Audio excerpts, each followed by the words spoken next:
Friends, welcome back to my channel enjoy life with Riya. আমি আজ হাজির হয়েছি আবার একটা নতুন রেসিপি নিয়ে। তাহলে রেসিপিটা শুরু করা যাক। মটন চুস্তা খেতে কার না ভালো লাগে, নরম তুলতুলে যদি হয় সেটা আবার। চলুন তাহলে আজকে একটা নতুন রেসিপি শেয়ার করছি, মটন চুস্তার রেসিপি। আমি নিয়ে নিয়েছি 250 গ্রাম মটন চুস্তা। এটাকে আমি ছোট ছোট টুকরো করে নেব। টুকরো করতে একটু টাইম লাগবে কারণ আমি ছুরি দিয়ে করব। যদি আপনাদের কাছে বঁটি এইসব থাকে খুব তাড়াতাড়ি করা যায়, বা দোকান থেকেও আপনারা কাটিয়ে নিয়ে আসতে পারেন। এগুলো আমি ছোট ছোট করে টুকরো করে নিচ্ছি। আর এটা আমি রান্না করব ঘরের নর্মাল যে মশলাগুলো থাকে সেই নর্মাল মশলা দিয়েই খুব সহজে এটা আমি বানিয়ে নেব। হার্ডলি 15 মিনিটের মতো টাইম লাগবে বানাতে। দেখুন এগুলো পিস করে নিয়েছি ছোট ছোট করে। একটা কড়াই নিয়ে নিচ্ছি। কড়াইটা আমি গরম করে এর মধ্যে দিয়ে দিচ্ছি 1 টেবিল স্পুনের মতো সর্ষের তেল।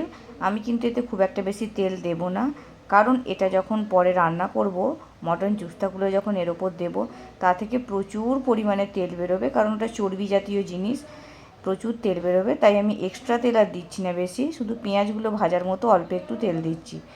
আর দিয়ে দিচ্ছি আমি একটা গোটা তেজপাতা, একটু ছোট টুকরো একটা দারচিনি, একটা এলাচ আর একটা লবঙ্গ। এলাচটাকে একটু ভেঙে দিয়েছি আমি। আর আমি এর মধ্যে দিয়ে দিচ্ছি 1/2 টিস্পুন গোটা জিরে। এই ফোড়নটা দিয়ে আমি একটু হালকা করে ভেজে নিচ্ছি, যাতে এই ভাজা যে ফোড়নটা দিয়েছি একটু সুন্দর গন্ধ ওঠে, ততক্ষণে আমি ভাজবো। ভাজার পরে এর মধ্যে আমি গোটা 5-6 কাঁচা লঙ্কা ছোট ছোট করে টুকরো করে নিয়েছি, সেইগুলো আমি দিয়ে দিচ্ছি। দিয়ে এর মধ্যে মিডিয়াম সাইজের একটা পেঁয়াজ, ওটা পাতলা পাতলা করে কেটে নিয়েছি, ওটাও আমি দিচ্ছি। দিয়ে একটু ভালো করে ভেজে নেব। ওই গোল্ডেন করে ভাজবো যতক্ষণ না পেঁয়াজগুলো একটু নরম হয়ে যাচ্ছে ততক্ষণ। ভেজে নিয়ে তারপরে আমি পরের মশলাগুলো দেব। একটু মিডিয়াম আঁচে ভেজেছি, কারণ তেজ আঁচে পেঁয়াজ ভাজলে কিন্তু পেঁয়াজটা খুব তাড়াতাড়ি লাল হয়ে যায়, আর খুব একটা কিন্তু সফট হয় না। এতে বেশ ভালো করে সফট হয়ে যায়। পেঁয়াজগুলো নরম হয়ে গেছে আর ভালো করে ভাজাও হয়ে গেছে। এর মধ্যে আমি দিয়ে দেব মশলা। প্রথমে আমি দিয়ে দিচ্ছি 1/2 টিস্পুন রসুন বাটা আর 1/2 টিস্পুন আদা বাটা। এই রসুন আর আদাটা কিন্তু আমি খুব ভালো করে ভেজে নেব। কম আঁচেতেই ভাজবো এটাকে।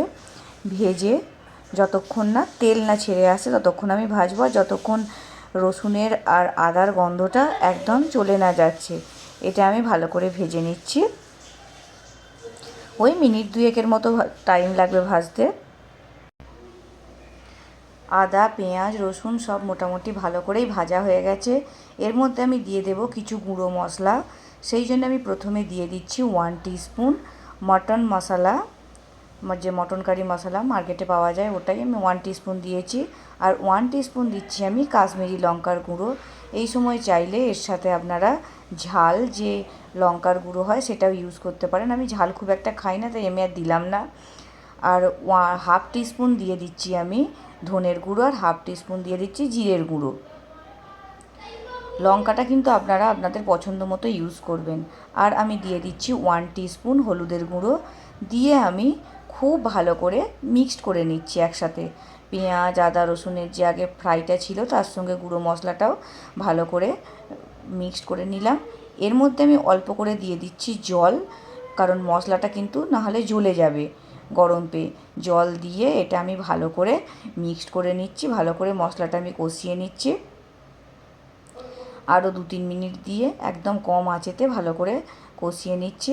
কষিয়ে নেবার পর আমি আরও একটুখানি জল দিলাম, কারণ দেখছি নিচে হালকা ধরে ধরে যাচ্ছে, বসে যাচ্ছে। এটা দিয়ে আরেকটু ভালো করে কষিয়ে নিচ্ছি। এটা আমি মশলাটা মোটামুটি কষা হয়ে গেছে।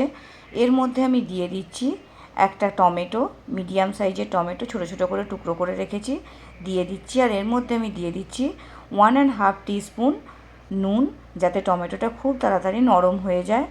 দিয়ে আমি একটু ভালো করে মিক্সড করে নেব মশলাগুলোর সাথে। আর এর মধ্যে আমি এই সময়তেই যে মটন চুস্তার টুকরোগুলো আমি করে রেখেছিলাম এর সঙ্গেই দিয়ে দিচ্ছি, যাতে এর থেকে যে চর্বির তেলটা বেরোবে সেইটা টমেটো আর মশলা একসঙ্গে ফ্রাই হয়, আর টমেটোটাও খুব তাড়াতাড়ি গলে যায়। ওর কাঁচা গন্ধটাও চলে যাবে আর এগুলোও একসাথে ভাজা হয়ে যাবে, খুব তাড়াতাড়ি রান্নাটা হয়ে যাবে। তো আমি একসাথে ভালো করে মিনিট 10 একদম কম আঁচেতে ভাজতে থাকছি।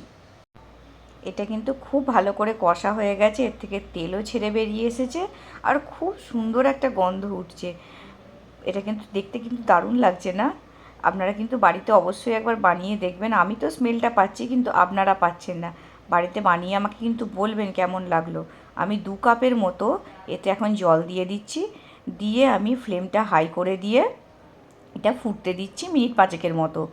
তাহলে যেটুকু সিদ্ধ হতে বাকি আছে ওটাও হয়ে যাবে আর ফ্লেভারটা সব একসাথে মিক্সড হয়ে যাবে। মিনিট 5 ফুটে গেছে, গ্রেভিটাও কিন্তু এখন ঠিকঠাক আছে। এই সময় নুনটা একটু টেস্ট করে নেবেন।